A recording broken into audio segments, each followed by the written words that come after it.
Good morning, ladies and gentlemen. My name is David Brear, and welcome to episode 49 of the 11FS FinTech Insider Breakfast Show, brought to you by our good friends over at Salesforce, who are helping businesses manage through the crisis. In this show, we bring you the best and the brightest from around the fintech and banking landscape every single weekday, straight into your homes at 8:30 BST, here live on LinkedIn.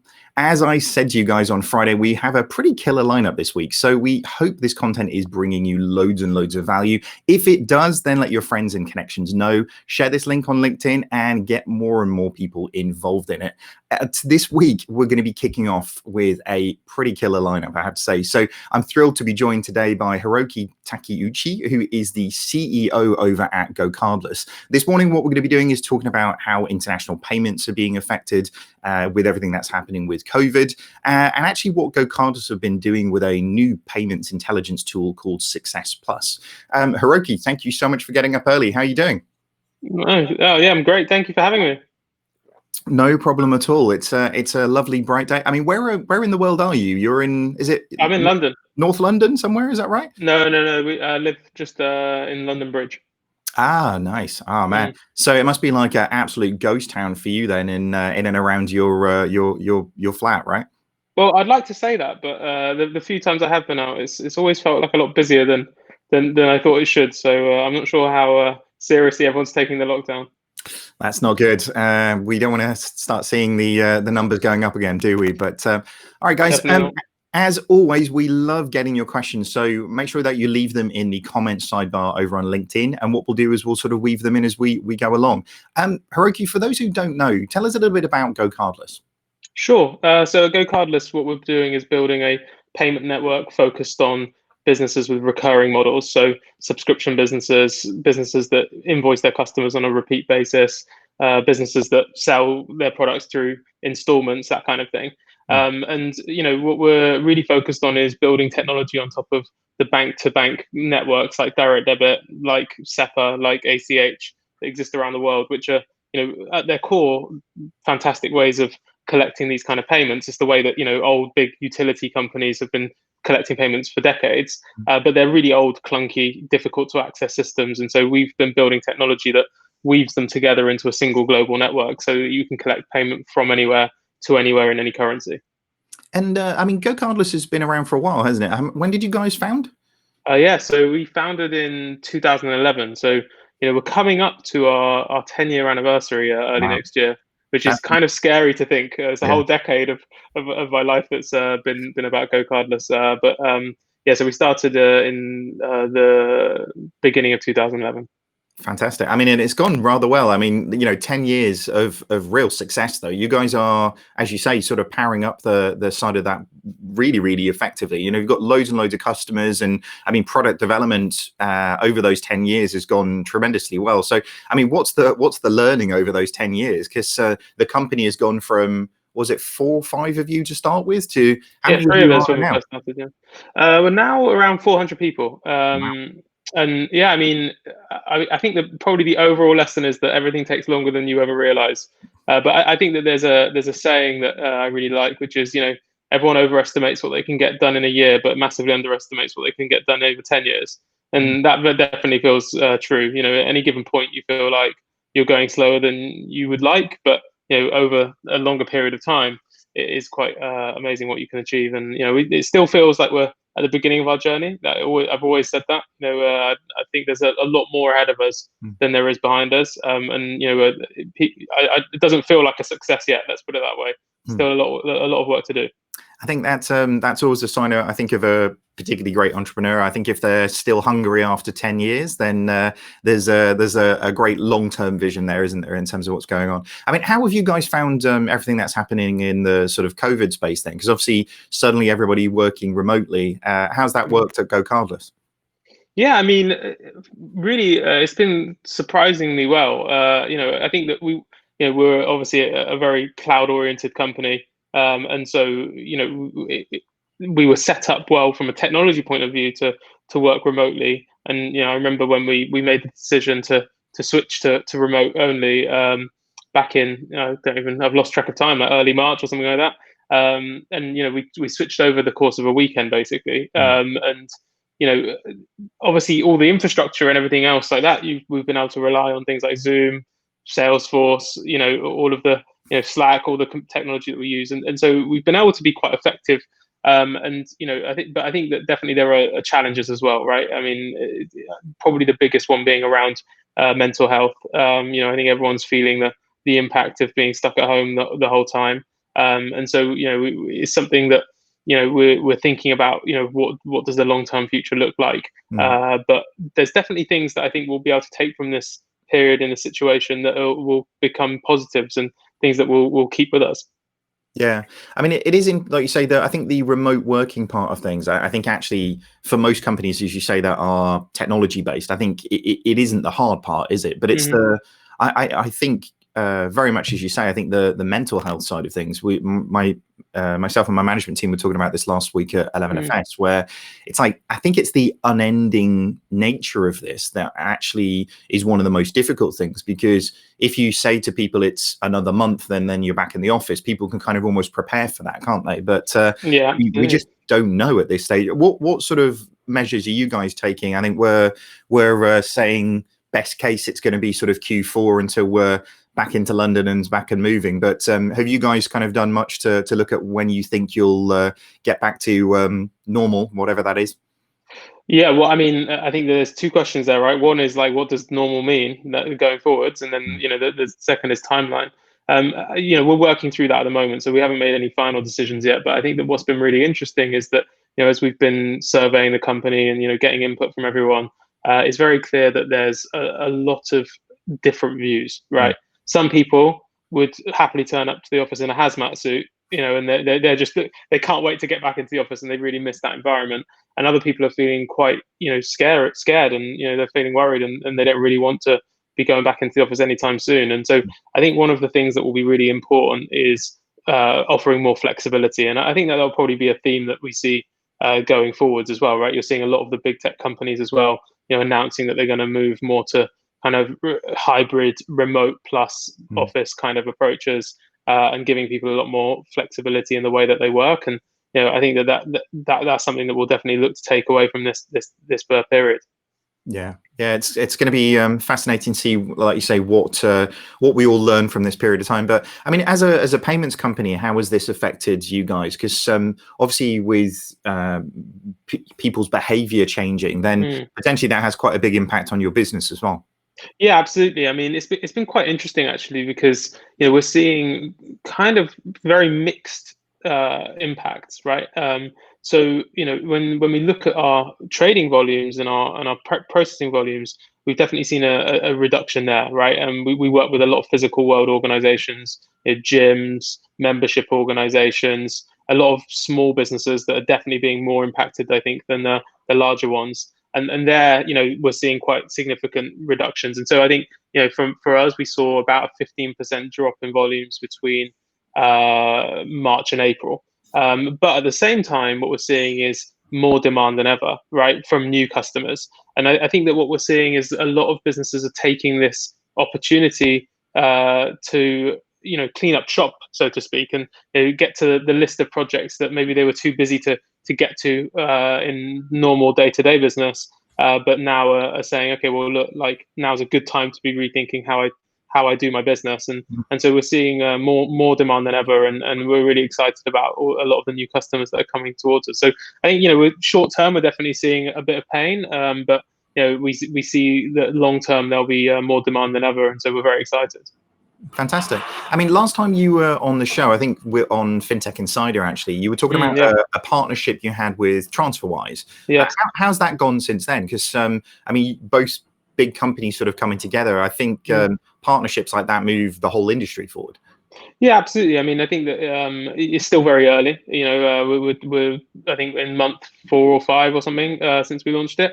So but it's growing very fast, but from a very small base, right? So it's still small, but I think we're really excited about it, and especially as we see anecdotally talking to customers about how they're reacting to it, and what opportunities is opening up for them. we're seeing strong growth even through this situation. And so, I think that we're very bullish about that partnership, and we think it's going to make a big difference for our customers. Fantastic.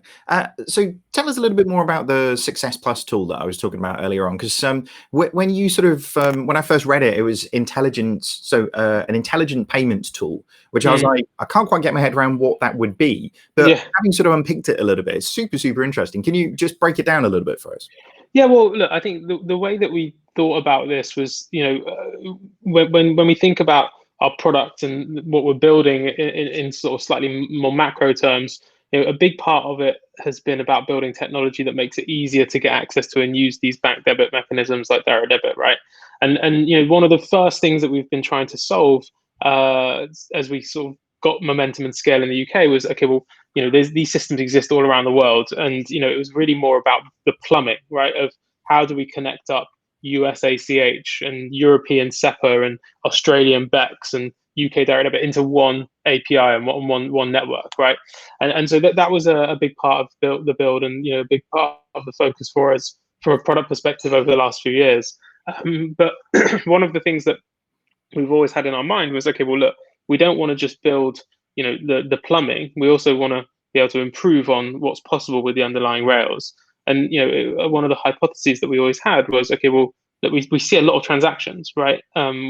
Especially in the UK and in some of the markets where we've got more maturity, we see a lot of customers, we see a lot of transactions, and so we can start to look at that data and what could we do with that data? That was the kind of the starting point. And we were really trying to marry, okay, well, we have a lot of data that we can learn from, and a lot of experience and a lot of patterns that we see, and then what are the biggest problems that our customers face? And when you look at it from a payments lens, you can break it down into various different dimensions, but one of the key ones is around payment success, right? When I ask my customer to pay me, what percentage of the time do I actually receive the money, right? In an ideal world, that would be 100%, but the reality is never the case, right? So if you're collecting subscriptions with a credit card, then every month you'll see between 10 to 15% of your customers fail, right?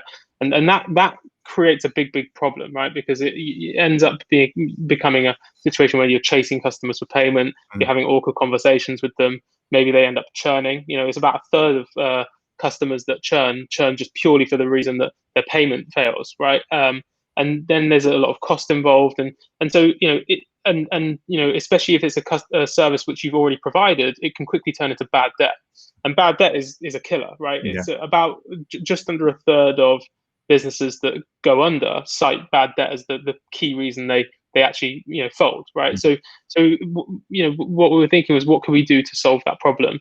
And what we've been doing is building a tool that learns from all of the data that we have, looks at what are the ideal times to be collecting payment for various different customer types, and then applying that to the payments that our customers are collecting. And by doing that, we've been able to build a product which we're calling Successplus. Still in the first iteration of it, right? But it's already having a massive impact. So the initial version is focused really on, when you see a payment failure, how do you recover it more effectively? And we're close to doubling the rate of successful collection of those kind of failed payments, which is a really big impact for our customers. So we're really excited about that one. Well, like you say, if it's somewhere between 10 and 15% of those reoccurring payments that then fail, then particularly in these times, actually, with everything that's happening with COVID and cash flow becoming tighter and tighter for these organizations, then it can mean the difference between businesses staying in business and not, right?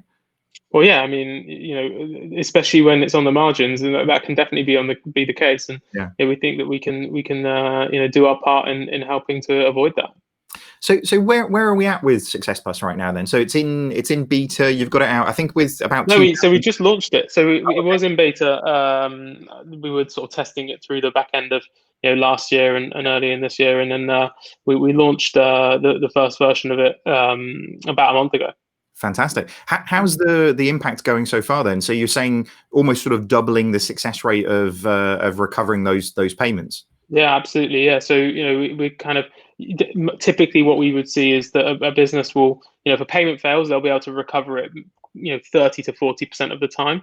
And, we're seeing successful recollection in just under 80% of the time through the tool at the moment across everyone that's using it. We've got about 4,000 customers using it actively right now. Wow. So it's about just under 10% of our base of customers using it, and obviously we've only just launched it, so we think there's a lot more we could do there. That's amazing. I mean, I when I sort of read through the sort of detail on some of the consumers, and actually a good old having a good look on Twitter in terms of what people are saying type thing. I mean, some of the quotes from people are insane. Going from a 30 to 40% recovery of failed payments up to 85%. That's crazy impact in terms of what they are. So, oh yeah, absolutely. I mean, do you see this as a? I think the point you're making here is, like, say, the payment is part of it, but it's actually all of the intelligence that you guys can start bringing to that on top of this that keeps allowing you to your point earlier on around actually the product can continually keep evolving. When you've got such a big network as you guys have, the intelligence you can bring to that data set is pretty phenomenal. Yeah, absolutely. I mean, I think we're really excited about that, and this is going to be a theme of products that we're going to be building, right? I think that a core part of our strategy is building on these kind of payment intelligence tools, as we call them, where we're leveraging the expertise and the data that we have to build better payment experiences for our customers. So this is the first one. We're already seeing some fantastic impact, but we're excited to bring out some new ones later this year or early next year as well. Fantastic. I mean, you guys have got offices sort of all over the place, haven't you? I remember sort of reading sort of France and Germany, and I think over in the US as well. And is it San Francisco? Yeah, so we have offices in San Francisco, Paris, Munich, and also one in Melbourne. I guess with products like this, where you're not only, like, say, tying together sort of global payment rails, but actually providing increasing intelligence on top of it. I mean, more global expansion in the future, do you think, or do you think you'll sort of consolidate with where you are? Yeah, I mean, for us, there's kind of two dimensions to it, right? So there's the expansion from a where are we putting offices and selling to customers perspective, and then there's also the perspective of where can we actually collect payments from and pay out to, right? And so there's more the capability side. And so for now, I think we'll be focusing on those offices that we've opened. We opened 4 new offices outside of the UK over the last 18 months to 2 years, and we really focused on getting those to scale and building momentum in there, and before we open new offices. But from the capability perspective, that's one where we had a strategy of building a backbone of a global network. It now covers just over 30 countries globally and about 70% of recurring payment volume. Wow. So we're focused, taking a pause there, but we'll definitely see more expansion on that front in the future. Great. A couple of interesting questions for you over on LinkedIn, slightly tangential, so bear with me here. But a question here from Deval Gul from London and Partners. What types of results have you seen and do you foresee from being on Xero's marketplace?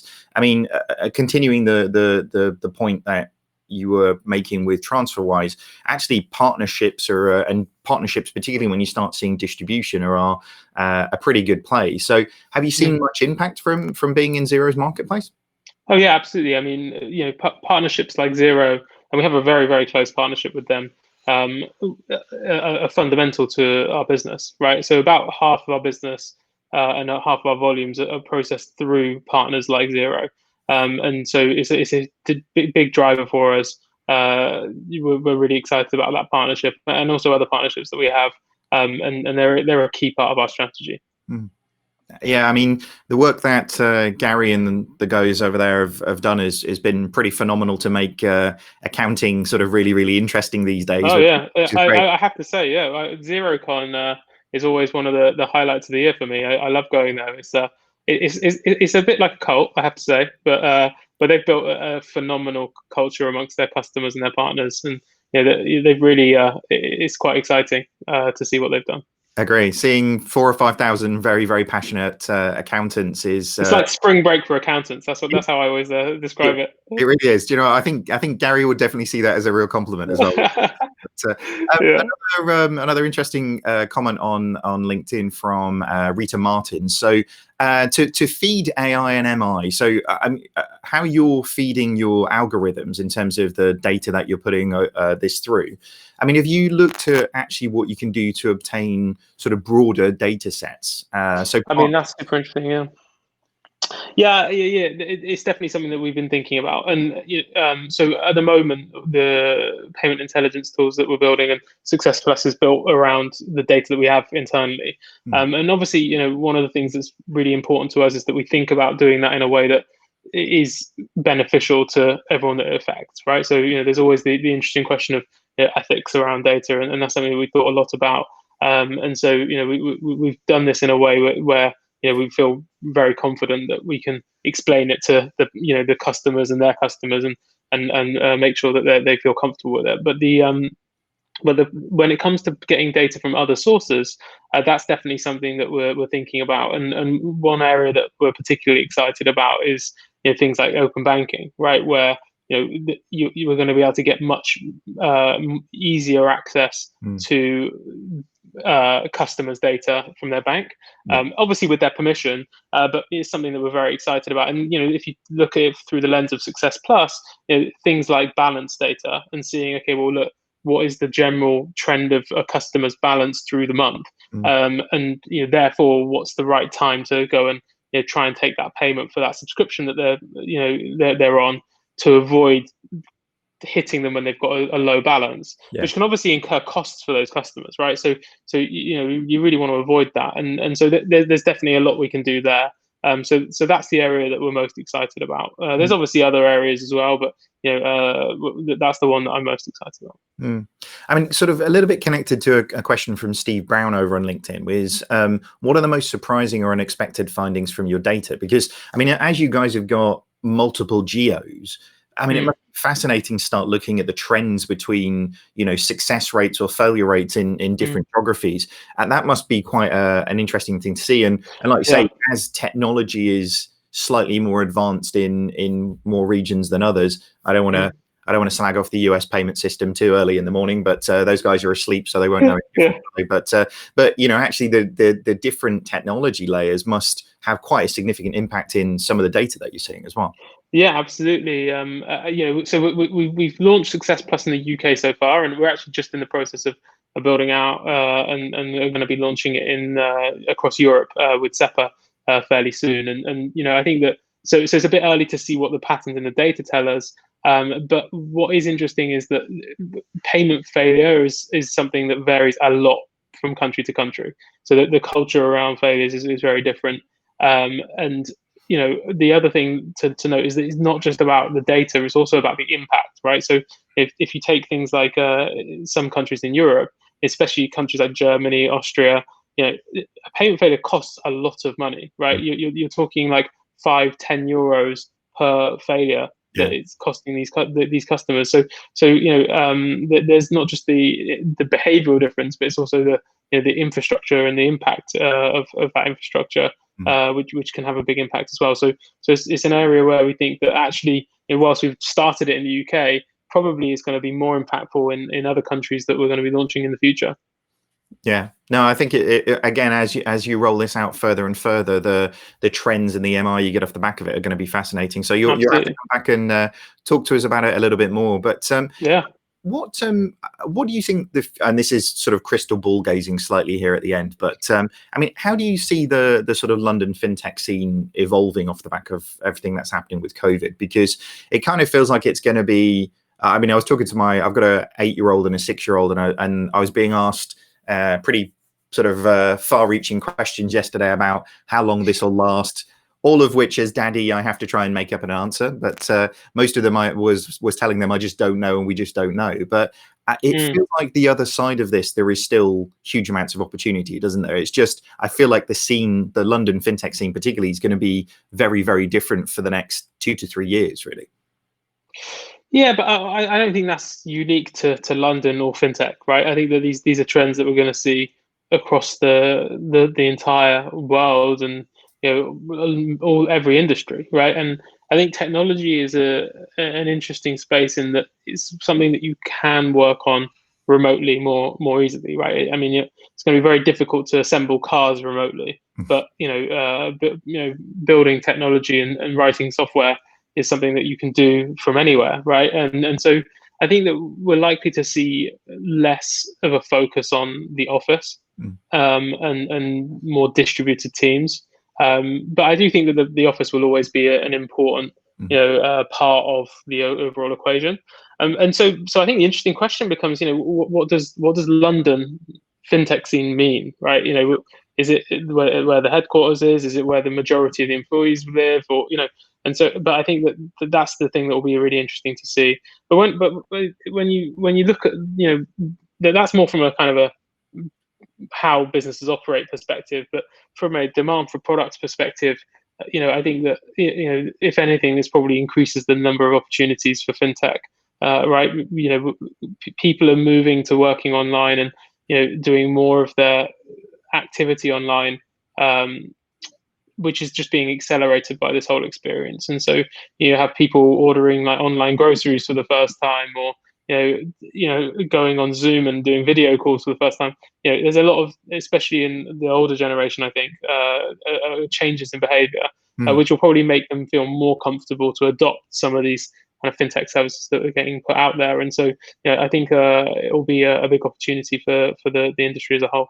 Yeah, I mean, I think it's going to be interesting to see. I think established companies, I think, will find a way of sort of continuing and evolving. I think it's going to be really interesting how it affects new organizations being created, because I think one thing in London and many other communities that sort of come together around what happens with fintech, it's that sort of collision of early. I mean, how did you meet your founders at GoCardless? Well, yeah, I mean, I work with them. So, Matt, I worked with at McKinsey. Tom, I'd met at university. And so, yeah, I mean, I guess you're right. It is those kind of physical world interactions that got us together in the first place.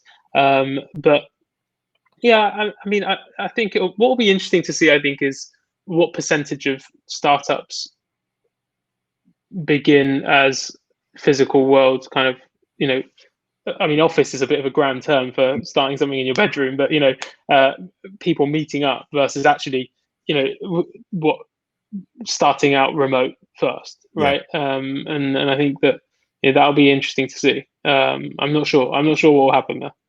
Time will tell, I guess, at this stage. But let's see where we are in 6 months' time. You never know; things might be things might progress a little bit longer than we thought. But all right, folks. Unfortunately, it's coming to the top of the hour, so we probably better let you guys get on with your days and get on with your work. So, Hiroki, thank you so much for getting up this morning and joining us. Where can people find out a little bit more about GoCardless? You can go to GoCardless.com, check out our Twitter, which is @GoCardless, or we're on LinkedIn as well.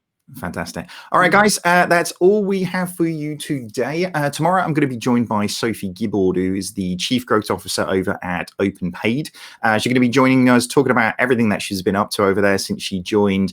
What was it, about 6-7 months ago now, I think. So super interesting company. Sophie's always great as well. So I hope you enjoy the content this week. If you do, then let me know. And in fact, let everybody else know as well. Stick it up on LinkedIn and let's see how many people we can get involved in this. All right, guys, all we have for you today. See you same place, same time tomorrow. Have a great day, everybody. Thank you.